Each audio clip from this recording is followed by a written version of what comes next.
Hi there, it's Kevin with RogueDeckBuilder.com here with this week's episode of the Market Monday. So I'm going to apologize in advance. This is going to be more of a typical rant video that you're going to see on my channel than a Market Monday video. If you are looking for a more in-depth market video, I suggest you head over to my second channel, The Rogue Market. I have a great in-depth video about the top 10 cards of cards under $20 from Commander that are on the reserve list. So there's some meat for you if you head over there to my second channel. However, today on the Market Monday, I'm going to be talking about the no more MSRP on Magic products debacle, kind of the response from the people that are in the industry, both distributors and the people that are part of the WPN, tend to be pretty upset about this. And I am actually going to take a stance that might surprise you. I'm pretty indifferent about this announcement. Of course, I think well, in all honesty though, Wizards hasn't been honoring their MSRP for the past year, so it makes no difference to me whether or not they have an MSRP or not when they're not even using an MSRP how it's supposed to be used. And we'll get into that in a second. So first of all, Wizards of the Coast has been selling directly now for a couple of months at least on Amazon. I believe it was October or September, October, November, I think is when they made the Amazon deal. And now they've recently been selling directly on eBay. So I have been calling for a long time that Wizards of the Coast probably should be selling directly to consumers. If you go back a few years, I even suggested that Wizards start a website, cut out the distributor, and sell directly to the consumer to give a baseline price of where us, the local game stores, and the secondary market can compete with them. Now let's explain an MSRP and why MSRPs have traditionally been used. An MSRP is a manufactured suggested retail price. What that is a manufacturer is giving a suggestion to its retail partners what price that they think you should sell it at. And it also tends to be a promise that the manufacturer themselves will not undercut its strategic partners with a price lower than their MSRP. There are also other forms of MSRPs like the MAAP, which is the price that they require that their strategic partners sell at. So a lot of times there will be some sort of business agreement, like you have to sign a contract that you won't sell a product under a certain amount. Therefore, no one does have this kind of outcompetes another one, and they can keep the price of things arbitrarily high.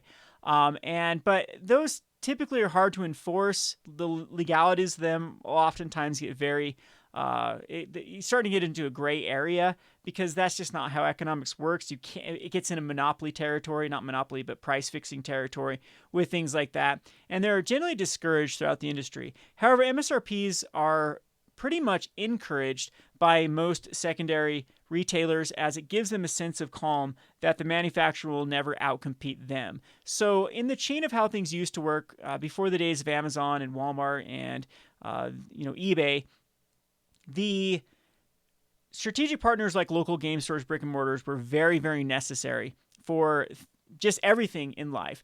And when the internet, especially the day and age the internet came about, the MSRP was extremely important because now manufacturers had an outlet to sell directly to consumers. While there used to be brick and mortars, while there used to be store chains and things like that, is the manufacturers often didn't have enough of a pull. They couldn't just start a store to sell their product because it required many products to be sold to make it like a brick and mortar store. So we're thinking about a convenience store.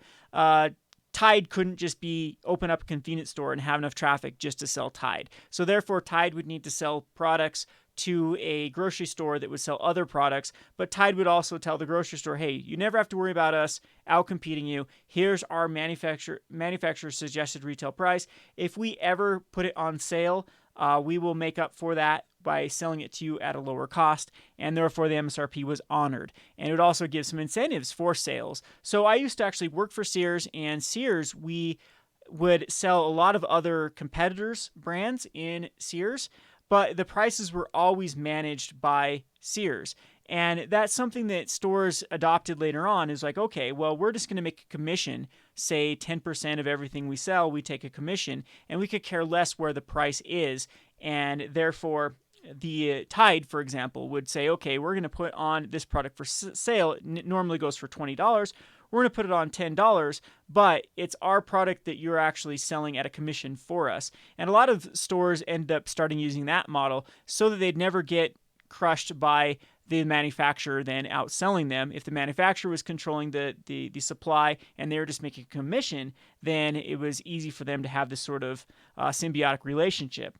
However, Magic has never had that. When Magic puts something on sale, when they don't even honor their own MSRP, then that's where things get a little bit tricky for the secondary market or the secondary line of supply chain here for like the local game stores and the distributors. So if Wizards is selling at a price, usually at 40 to 50% of what they have their MSRP, saying that the margins that they're going to leave everyone else, and then begins to undercut it, then the MSRP is basically the price that they're going to sell it at. So that's my biggest thing with the Wizards Play Networks getting rid of MSRP, is it just turns into like, I mean, yes, it does turn into a shaking my head moment where Wizards is doing this. So what do I think Wizards is getting out of getting rid of MSRP?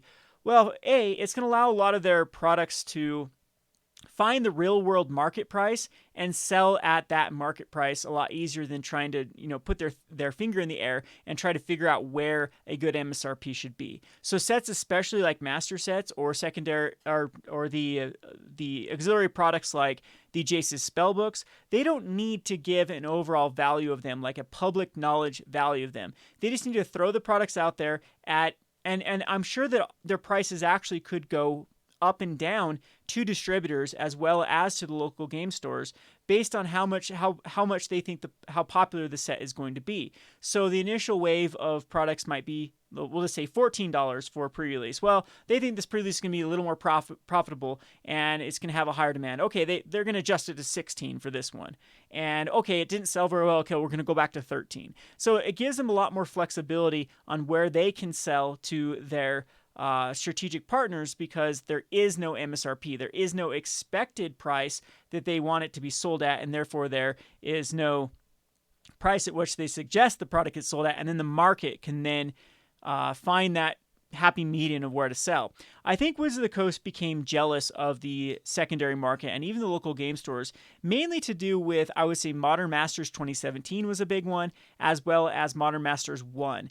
That is where Wizards sold a product and then the product went way higher than the MSRP. There's not a lot of instances of this happening, but Wizards missed out on a lot of the profit margin that was there to be made for those specific products. And I think we've seen this more and more happen with, sometimes it's the Commander sets that do this, sometimes it's the products like the Jace's Spellbooks or the From the Vaults that do this.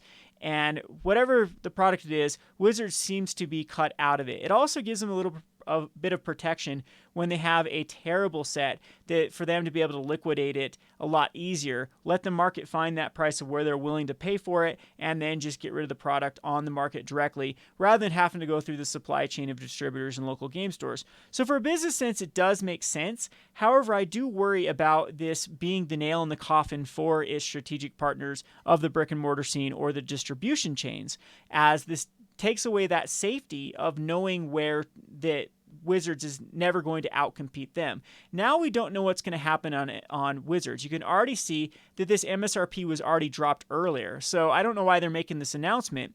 Look at this. So they have $121 for the Ravnica Allegiance.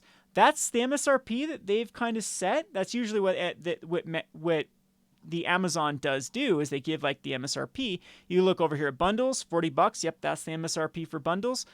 You come over here with the Iconic Masters. That was the MSRP of $239.76.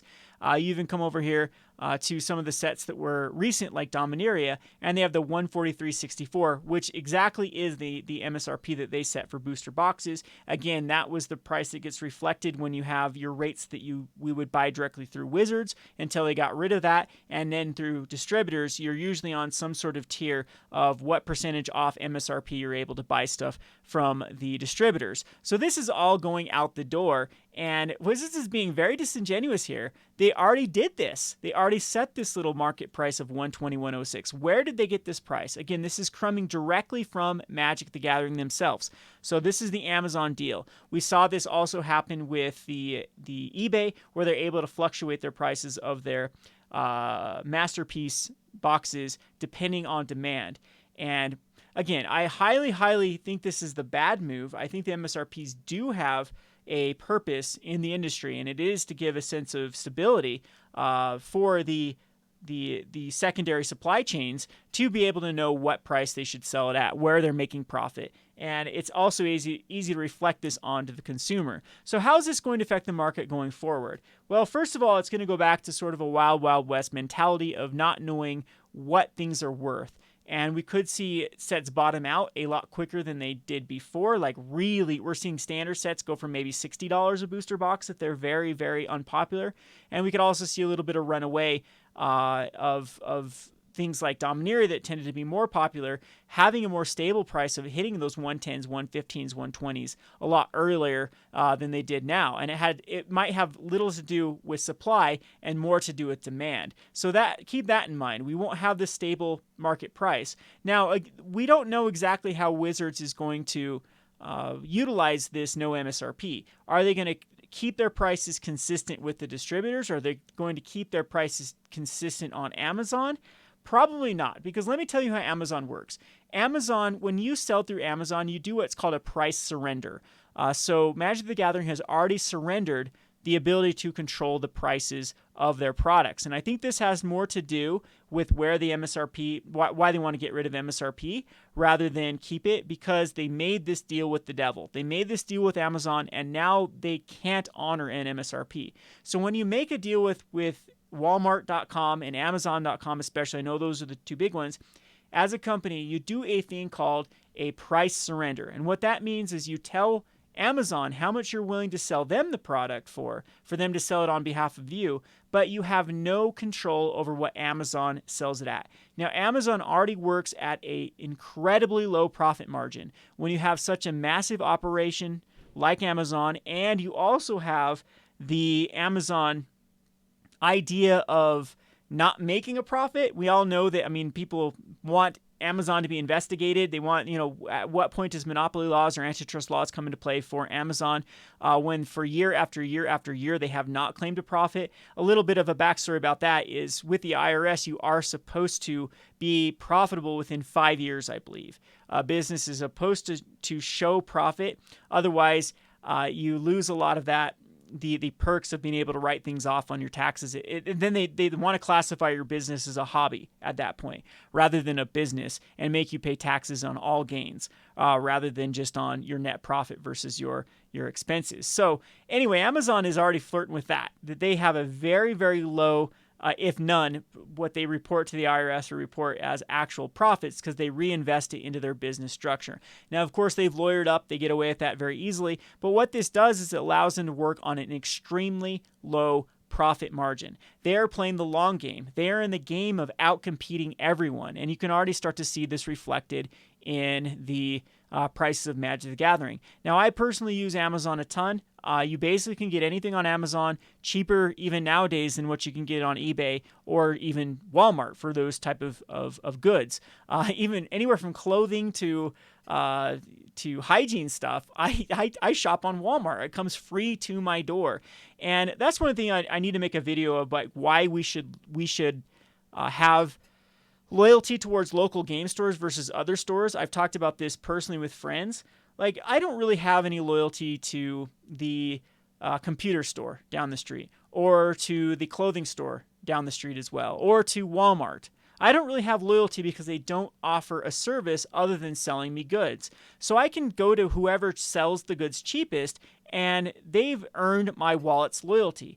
However, something like a local game store, in my opinion, provides a service beyond just goods. They provide a service of a play space and a community. And that's why when you can support your local game store, you should, and you should have loyalty towards them, because there's a lot of overhead involved in giving you that community and giving you that play space. And that is why I tend to try to shop for things that do those sorts of services locally. Whereas if not, if I can get it cheaper on Walmart or eBay or Amazon, then of course the loyalty goes to my wallet. And in my opinion, a lot of those industries can go the way of the dinosaur because they don't really give a good service beyond getting me goods for cheap. And so there's no point to them beyond that. And it's kind of like the argument you make about things that have become obsolete. Why should they still exist? Again, I'll argue till I'm blue in the face why it is important for the local game store to continue to exist. So anyway, there's a lot of issues with this MSRP. If we go over the WPN Facebook page, both distributors and the local game stores are freaking out right now. I'll just read some comments here. I don't want to, of course, dox any people. Thanks, Was the Coast is another reason I'm looking to get out of this industry and close my store. It's no longer that fun. Margins are shrinking, and competing with other massive places is becoming impossible. That's exactly truth here. How are we supposed to sell Magic the Gathering Core 2019 booster boxes when an introductory, if you're going to sign up for a store right now without any credibility, like you haven't made any rapport through a distributor, and now that Wizard of the Coast has cut out their direct to local game stores, you're going to be paying about $88 a box for Magic the Gathering booster boxes. So why would any store carry Core 2019 when it is $89 on Amazon? They cannot make a profit on this when their customers will be like, oh, how much are you selling a box for? Well, I can get it on Amazon for this. There is no profit to be made for something like Core Set 2019.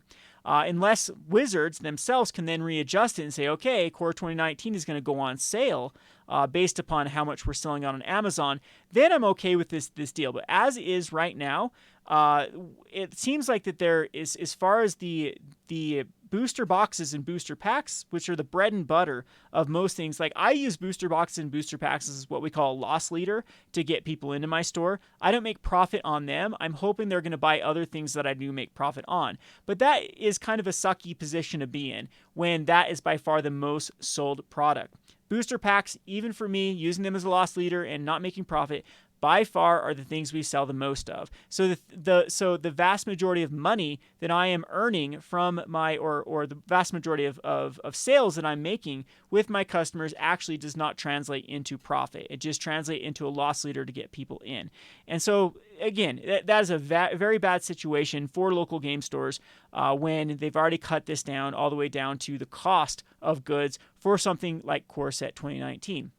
If you look over to other profit or other boxes, even like popular ones right now, like the Ravnica, that also paints a picture that's not that great. $97.90 is how much you pay for a box if you're getting $88. That's pretty low margins percentile wise.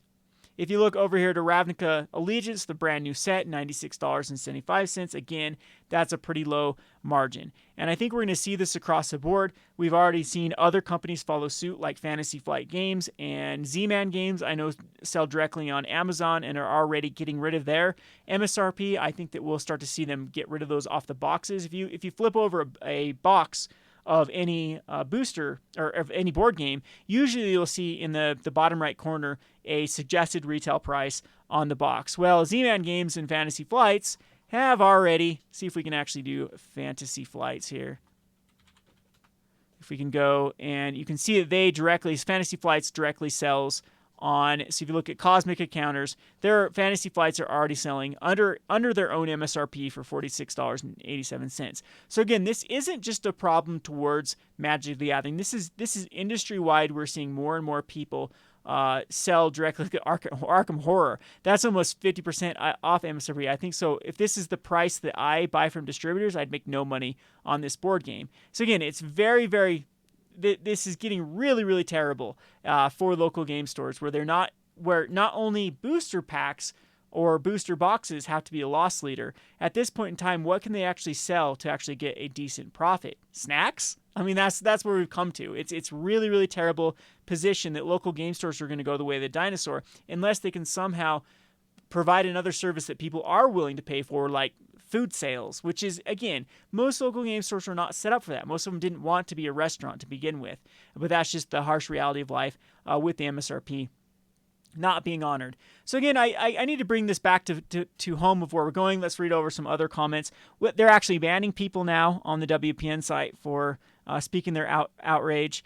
Again, this could go, like I said, I don't really, like, when I woke up this morning and everyone else was so outraged, I would have been more outraged if this was like 2 years ago. The whole thing is they've been doing this, as I proved already, with with the 121. Where'd they get this number? What is this number? Ravnica Allegiance 121.06 as the price.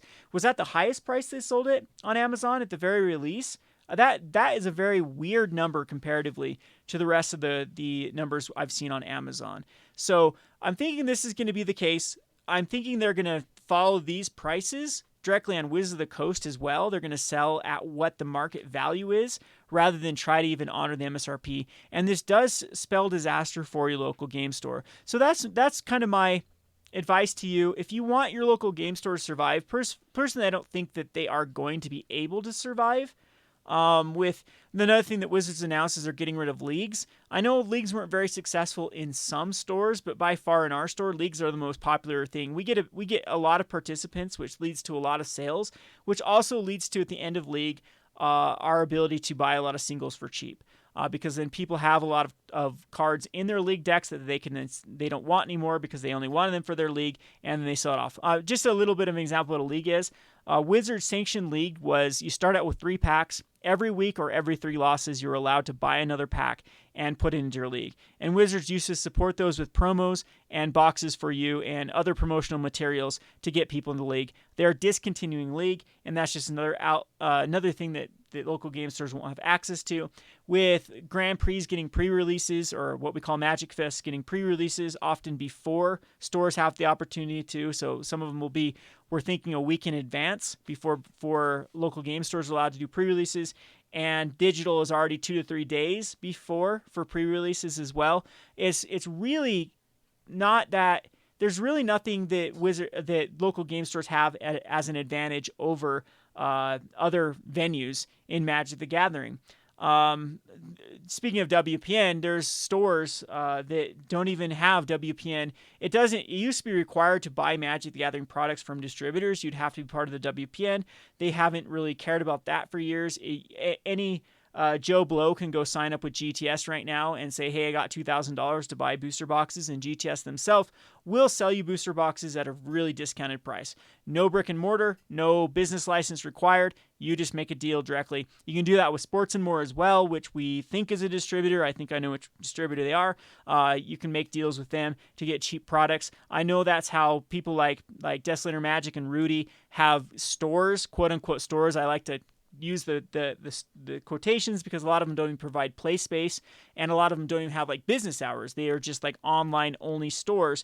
They're able to get products also for quite cheap without being part of the WPN because it's just no one cares anymore. So the WPN has lost its exclusivity to be able to buy Magic the Gathering product at a discounted rate. Now money is the only factor of getting a discount. So that was thrown out of the door with the WPN. And then, of course, now we've lost the specialness of events like leagues and pre-releases, and promos are starting to go the way of the dinosaur. So little by little, there's like no point to the WPN, and we're going to see more stores not even really care to adhere to the WPN or even be part of the WPN. And I don't know if Wizards really cares too, because I don't think that their WPN stores really make them a lot of money. However, where I'd make the argument is as the promotional gain or the ability to recruit new players into Magic is vital for the local game store. I know that they're on Arena high right now, and they think that Arena might be enough just to keep the game going, to completely go over to digital. But that to me is making me scratch my head because it was such a lucrative industry. Why not, have your cake and eat it too? And it just seems like, they want to get rid of one for the success of the other when I think they could easily be successful doing both. And maybe local game stores and maybe this WPN just needs to be revitalized to where it is a loss and is something that cost Magic the Gathering money because they know they'll get it back on the back end of new players, and those players recruiting more people, and that leading more people to play Arena and more people going to their Grand Prix events and whatnot. But I don't know. It is very concerning with Wizards with this announcement. Again, without any clarification of why they've done that, it just leads to everyone guessing. This is, in my opinion, the reason. It's really the Amazon deal. It's really because they did make that contract with Amazon where they cannot control prices with Amazon. and therefore they know that this is going to bleed over to like, how come you are personally selling this Magic the Gathering on Amazon for this rate when your MSRP says this rate? And they're just going to let the market dictate the price rather than themselves trying to set some arbitrary price like the MSRP has had in the past. I don't know. It's just a new day and age, and I know times are changing, and I know that things become obsolete. And I'm not trying to keep a dinosaur alive. Like, that is my whole argument. I think that the local game stores provide a service that cannot be replicated by Amazon, by Walmart, by these stores that don't allow play space. And there is something holy, there is something sacred about the local game store. And maybe it's just me showing my age, because that's how I really got, enfranchised into Magic, was through going to local game stores and meeting people and knowing when I moved to a new area, I could just go hit up a local game store and have an instant community and an instant friendships and whatnot. So that is my reason. Of course, I own one, and I want to keep my own store alive and thriving and whatnot. But again, I think that there needs to be some massive changes before this is one more doom and gloom scenario for everyone trying to make it by in this industry. I was going to read more comments, but that's just more of their own. We have over 100 comments, all negative. There's, I believe, all the participation that can do little emotes. There have been, like 65 people, and 4 of them are likes. So the vast majority of them are the little angry sign, the ha ha ha sign, the shaking your head sign, all those little emotes that you can do for Facebook.